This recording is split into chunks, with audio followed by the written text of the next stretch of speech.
Welcome to day 3 of Festive and Funky. Today's leg variation is a diamond leg.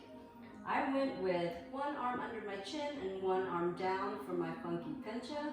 Make sure you check in with Joe and Becca to see what they did. I'm going to show you how to use the wall to help with the balance. Let's get started. You're at a diagonal. Your legs are pretty close to the wall. Place your hands closer than you normally would for pincha. You're going to kick up or walk up using the wall. Push away from the floor. Bring your legs into diamond shape. Place the knee on the wall. That is there to help you balance. You're going to look up. Bring your palms to your cheek. Push away from the mat. And bring it down. Try the other side.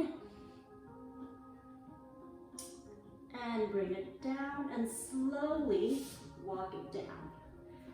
Try it a few times to see how it feels. If it feels really bony on your elbows, you can fold your mat up twice to help cushion your elbows. I will see you tomorrow for day 4.